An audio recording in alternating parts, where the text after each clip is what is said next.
جی السلام علیکم۔ آج ہم ایک نئے موضوع کے ساتھ حاضر ہیں۔ آپ سے گزارش ہے کہ ہمارے چینل کو ضرور سبسکرائب کریں۔ آج ہم بات کرنے والے ہیں منیر نیازی کی شاعری میں ہجرت کا کرب۔ شاعر اور ادیب اپنے عہد کے نباز ہوتے ہیں۔ وہ جو کچھ بھی اپنے سامنے محسوس کرتے ہیں، دیکھتے ہیں، تو وہ سب کچھ اپنی تخلیقات میں وہ پیش کرنے کی کوشش کرتے ہیں۔ تو انسانی تہذیب و تمدن کو سمجھنے کے لیے جہاں ہمارے پاس دیگر ذرائع موجود ہیں، وہاں اگر ہم ادب کا مطالعہ کریں تو ادب کے ذریعے بھی ہم انسانی تہذیب کی بہت ساری اسرار و رموز کو بآسانی سمجھ سکتے ہیں۔ مگر ادیب صرف اس اپنے وقت کی سیاسی یا سماجی حیثیت کو، حالت کو اور اس وقت کے معاملات اور واقعات کو پیش نہیں کرتا، بلکہ وہ ان حالات اور واقعات کا تجزیہ بھی کرنے کی کوشش کرتا ہے اور اس وقت کے انسانی حالات، جذبات اور احساسات کو بھی وہ پیش کرنے کی کوشش کرتا ہے۔ تو یوں محسوس ہوتا ہے کہ جیسے وہ تخلیق جو ہے وہ اس ادیب کی ایک جگ بیتی یا آپ بیتی بن گئی ہو۔ تو کوئی بھی ادیب یا شاعر ہو، اگر ہم اس کی زندگی کا مطالعہ کرنا چاہیں تو یہ مطالعہ اس وقت تک نامکمل رہے گا جب تک ہم اس ادیب یا شاعر کی زندگی کے حالات کو نہ سمجھیں، اس دور کے سیاسی و سماجی پس منظر کو اگر ہم سامنے نہ رکھیں، اور جس دور میں اس شاعر یا ادیب نے زندگی گزاری ہے اس دور کے تہذیبی اور سماجی حالات کو اگر ہم نظر انداز کر دیں گے، جس زمانے میں اس نے وقت گزارا ہے، اس کا بچپن، اس کا بڑھاپا یا اس کی جوانی، اگر اس زمانے کو بھی نظر انداز کر دیں گے تو ہم اس شاعر اور ادیب کی زندگی کے بارے میں یا اس کے فن اور فکر کے بارے میں زیادہ بہتر طور پہ اندازہ نہیں لگا سکتے، کیونکہ یہ تمام حالات اور واقعات اس کی زندگی پہ جہاں اثر ڈالتے ہیں وہاں اس کی تخلیقات پہ بھی اثر ڈالتے ہیں۔ تو منیر نیازی کی شخصیت اس حوالے سے انتہائی معروف ہے کہ ان کی تخلیقی زندگی پہ اس وقت کے سیاسی، سماجی اور تمدنی حالات نے نہایت گہرا اثر کیا۔ قیام پاکستان کے دوران جہاں قتل و غارت، لوٹ مار، خود غرضی، بدترین فسادات کے بے شمار واقعات ہوئے، شہروں کو جلایا گیا، محفلیں برباد اور ویران ہو گئیں، معاشرے تباہ ہوئے، لوگوں کی آنکھوں میں جو خواب تھے وہ چکنا چور ہوئے، اور انسان بے شمار نفسیاتی الجھنوں کا شکار ہو کر رہ گیا، تمام انسان تنہائیوں کا شکار ہوئے اور محرومیوں نے انہیں گھیر کے رکھ لیا۔ اس کے علاوہ 1958 میں جو مارشل لا لگایا گیا اور پھر 1971 میں اقتدار کی خواہش نے ملک کو ٹکڑے کر دیا، 1965 میں پاک بھارت جنگ، تو یہ تمام حالات اور واقعات ایسے حالات تھے کہ جس نے ہر شخص کو عدم تحفظ کا شکار کر کے رکھ دیا تھا کہ اس وقت کے لوگوں کی زندگی جو ہے نا وہ موت سے بھی زیادہ بدتر ہو گئی تھی۔ اس وقت معاشرے میں مفلوق الحالی، بے بسی، گھٹن بہت زیادہ عام تھی۔ تو یہ اس وقت کے انتہائی خوفناک اور دل خراش مناظر تھے جس وقت منیر نیازی شاعری کر رہے تھے۔ تو منیر نیازی نے اس حوالے سے ایک نہایت معتبر نام کمایا ہے کہ ان کی شاعری میں جہاں ہمیں ماضی کی حسین یاد نظر آتی ہے، وہاں ان کی شاعری میں نئے ملک میں پیش آنے والے ہجرت اور فسادات کے حوالے سے بھی ان کی شاعری میں ہمیں ایک دکھ بھری تصویر نظر آتی ہے، اور مسائل کی جھلکیاں ہمیں ان کی شاعری میں نظر آتی ہیں۔ ڈاکٹر سہیل احمد کہتے ہیں کہ اس شاعری میں حیران کر دینے اور بھولے ہوئے گمشدہ تجربوں کو زندہ کرنے کی ایک غیر معمولی صلاحیت ہے۔ تقسیم ہند سے پہلے جو شہر عروس البلاد سمجھے جاتے تھے، دلہنوں کی طرح سجے سنورے نظر آتے تھے، جہاں انسانوں کی وجہ سے رونقیں چہل پہل تھی، جہاں انسان ایک دوسرے سے محبت اور خلوص کا تعلق رکھتے تھے، وہ سب کچھ برباد و تباہ ہو گیا۔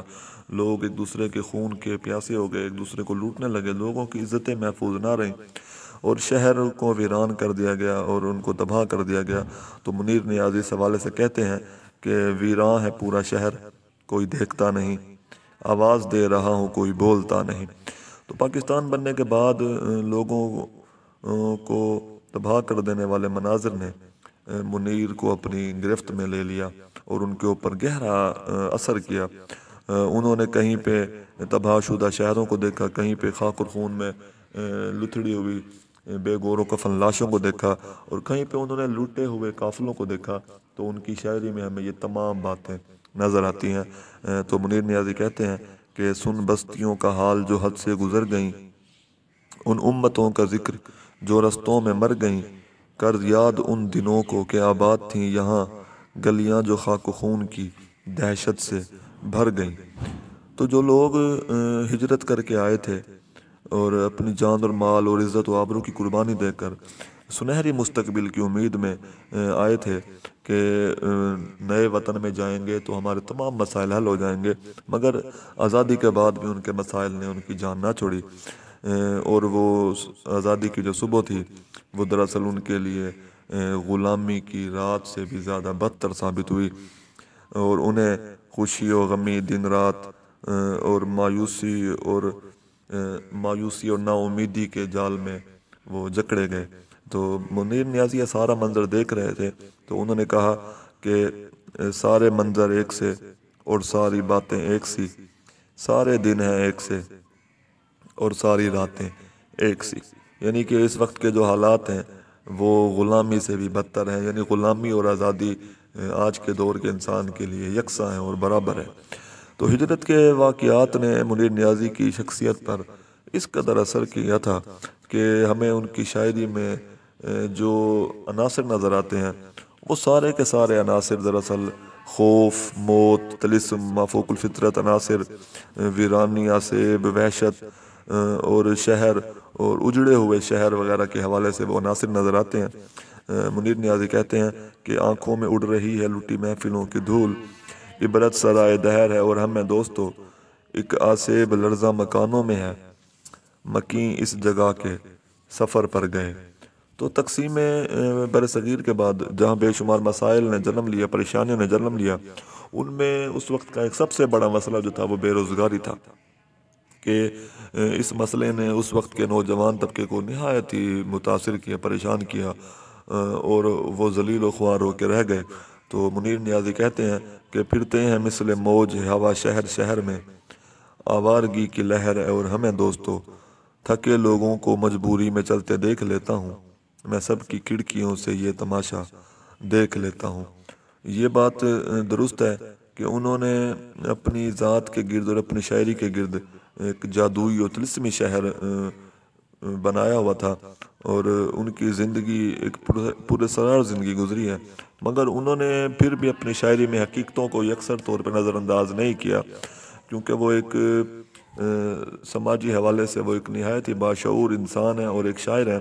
تو ان کی شاعری میں ہمیں معاشرتی مسائل بھی نظر آتے ہیں، اور اس کے ساتھ ساتھ وہ ماضی کی یاد کا بھی ذکر کرتے ہیں۔ اس کے علاوہ وہ معاشرے میں جنم لینے والی ناانصافیوں، ظلم و ستم، ظلم و جبر، سماجی ناہمواری اور انسانوں پہ ہونے والے استحصالی رویے پہ جہاں وہ احتجاج کرتے ہیں، تو وہاں ہمیں ان کے ہاں محرومیاں اور مایوسیاں نظر آتی ہیں۔ تو وہ کہتے ہیں کہ ڈر کے کسی سے چھپ جاتا ہے جیسے سانپ خزانے میں، زر کے زور سے زندہ ہیں سب خاک کے اس ویرانے میں۔ تو ہجرت کے بعد ایک اور بہت بڑا المیہ جنم لیا، وہ المیہ یہ تھا کہ اس وقت کے جو رہبر تھے وہی ان کے رہزن بن گئے، وہی ان کے لٹیرے بن گئے۔ ہندوستانی رہزنوں سے تو مسلمان بچ کے آ چکے تھے، مگر اس آزاد سرزمین میں بھی ان کو جو رہبر ملے وہ بھی دراصل ایک رہزن ہی تھے۔ منیر اس وقت کے رہبروں کی منافقانہ روش پہ صدائے احتجاج بلند کرتے ہوئے یوں کہتے ہیں کہ میں بہت کمزور تھا اس ملک میں ہجرت کے بعد، پر مجھے اس ملک میں کمزور تر اس نے کیا۔ ایک اور جگہ کہتے ہیں تھی جس کی جستجو وہ حقیقت نہیں ملی، تھی جس کی جستجو وہ حقیقت نہیں ملی، ان بستیوں میں ہم کو رفاقت نہیں ملی۔ ایک اور جگہ کہتے ہیں نام بے حد تھے مگر ان کا نشاں کوئی نہ تھا، بستیاں ہی بستیاں تھیں پاس باں کوئی نہ تھا۔ تو یہ دراصل اس وقت کے رہبروں کا ذکر کرتے ہوئے وہ کہہ رہے ہیں۔ تو انیس ناگی کے بقول وہ آج کی دنیا سے مطمئن نہیں ہے کہ اس میں آدمیت ختم ہو کے رہ گئی ہے۔ اس کے علاوہ اگر ہم بات کریں منیر نیازی کی شاعری میں ہمیں ایک آفاقیت کا پہلو بھی نظر آتا ہے کہ وہ ایک آفاقی شاعر ہے. وہ صرف اپنی ذات تک محدود نہیں ہے بلکہ وہ دنیا کے ہر انسان کی ذات اور اس سے وابستہ جو مسائل ہیں اس کا ذکر کرتے ہیں. تو دراصل وہ آفاقی مسائل کا ذکر کرتے ہیں کہ وہاں جہاں ان کی شاعری میں ہمیں داخلی تلخیاں نظر آتی ہیں، ان کی شاعری میں ہمیں بھوت، چڑیل، جنات، جادو ٹونا، جنگل، تنہائی کا خوف اور ایک دہشت زدہ منظر نظر آتا ہے. اس کے علاوہ ان کی شاعری میں ہمیں ایک ماورائی ماحول نظر آتا ہے. کہیں پہ وہ خوبصورت عورت کو دیکھتے ہیں تو وہ عورت ان کے لیے دراصل ایک پچھل پیری یعنی چڑیل کا روپ دھار لیتی ہے. کہیں پہ وہ ڈراؤنی یا سیب راتوں میں ان کو خون آلودہ بڑے بڑے خوفناک دانتوں والے انہیں بھوت نظر آتے ہیں،